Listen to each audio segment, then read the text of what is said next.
CODA, of course, did win Best Picture. For whatever reason, I was really on my game this year with my predictions.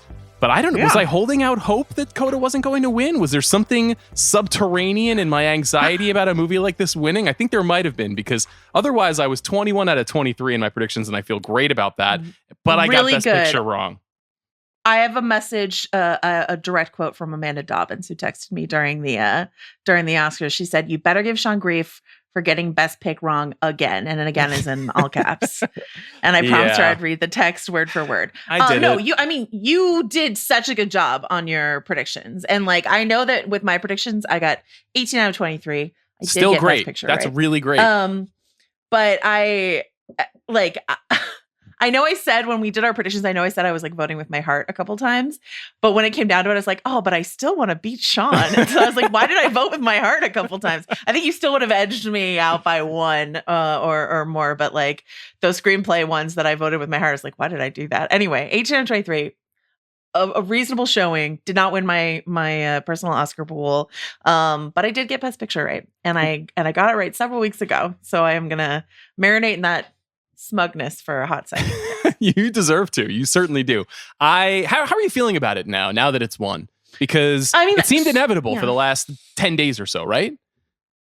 Yeah, I mean, I still wasn't sure. There was still a possibility that Power of the Dog could win. I think the moment that it felt sure to me, here's the moment, is when Troy won and I saw all those people in the theater get up and do the like ASL applause and look really happy that they knew how to clap for him and stuff like that. Do you know what I mean? I was like, they took that energy all the way to Best Picture, right? Yes. That and they you want to predicted feel that like especially. that. Yes, that there was something about sort of like rewarding the meaning and message of the movie, perhaps even more so than the movie, because that's something that we know that the Academy Awards likes to do.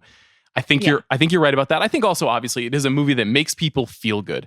And we have been in a very difficult place in our society for going on 25 months here, and we're just starting to come out of it, but people really needed something to make them feel good, and this movie does that for the most part. Whether it is the highest achievement in cinema, let me tell you straight from my mouth, it is not the highest achievement in cinema this year. So listen, you've been so polite to me when I've been like on this CODA train for a couple weeks. You've been very kind to me, but I listened to you on Green Room before the awards started, and I'm hearing all your reasons why you might feel salty about it. I mean, you've made some great points. I would push back on your point when you bring up the rewatchables and you're like, is this a movie that we're going to put in the rewatchables? But the case that I would make to you is that you guys just did a month of movies that are like this. I think Ordinary People or Kramer versus Kramer, like those are family driven dramas, you know what I mean? That have aged however you feel about them, like are in the pantheon of important, films. So I don't know. I don't think it's gonna age as poorly as like a Driving Miss Daisy or a Green Book, because those have like that added twist of like, what are we doing with our politics here? You know, I totally agree. I think it might age. You know what I think it might age like? I think it might age like Shakespeare in Love, which a movie that I love. And when Shakespeare in Love beat Saving Private Ryan, people were really mad. And partially that's due to the Weinstein machinations. And we can be mad all day long about that. But I think it was fashionable for a while to shit on Shakespeare in Love and call it a bad film because people wanted Saving Private Ryan to win. And I think recently Shakespeare in Love has been getting the love it deserves. It's a great film, and I'm not mad that it has a Best Picture Oscar. So I think there might be a time when there's like a backlash to the CODA win, and then maybe a backlash to the backlash when the hot take cycle burns itself out. I don't know. What do you think? Do you think forever people are going to be extremely mad about this? There's nothing disreputable about the movie, so it's not a Driving Miss Daisy, and it's certainly not a Driving Miss Daisy in the context of like a Do the Right Thing being on the board and not even being nominated, and then this movie winning, or you know something like Green Book winning in 2018, which is still mind melting to me. It's not like that. It is more like Shakespeare in Love. It's more like The Artist to me. That's the movie that was rattling around in my head this morning, which was that it is a film that made a lot of people happy. It's a movie that ran a flawless campaign. It's a movie that had one really strong male performance that everyone agreed was the best. And it's one that people don't really like. People don't care about that movie anymore. The Artist has no reputation. They don't think about it. And I think that for everyone who watched CODA for the first time or the second time or the third time and was touched by it, I'm not going to take that away from you by trying to make you feel bad about how I think it's not as great a piece of cinema as Drive My Car or Licorice Pizza or whatever.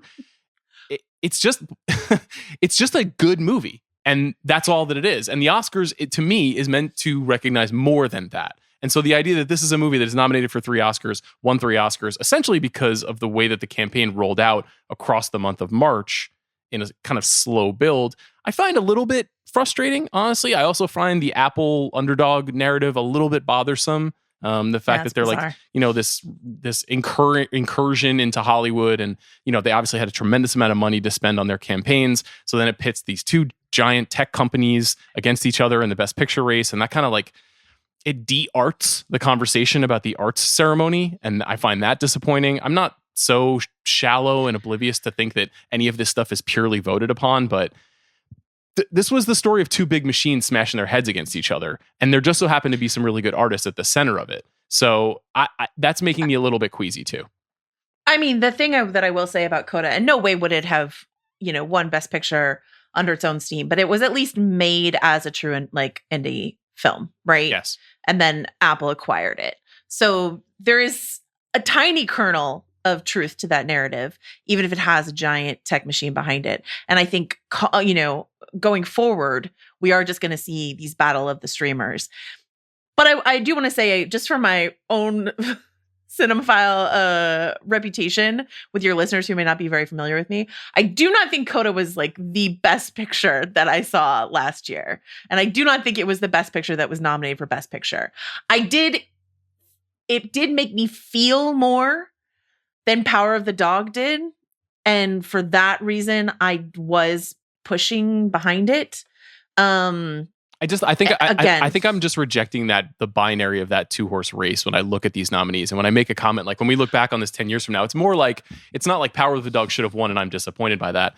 I didn't really have an overwhelming passion for the Power of the Dog. It's more like when I look at Dune, or I look at Drive My Car, or I look at Licorice Pizza, and I look at all these movies, Dune. And I'm like, these movies are pretty great. Why were they never even in the conversation? Not even close. Yeah.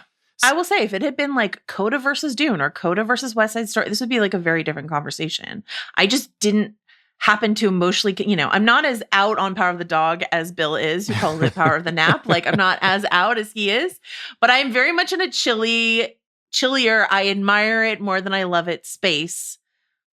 And so it's hard for me to get excited about something like that winning Best Picture. I am excited that Jane Campion won Best Director after a bafflingly long Kevin Costner Yellowstone scene. But I was texting Mallory Rubin and I was like, is he just doing his character from Yellowstone? Because I haven't watched it. And as we know, she and Chris are Yellowstone academics. And she was like, yes. And she's just then she started making a bunch of references I didn't understand. But basically Kevin Costner,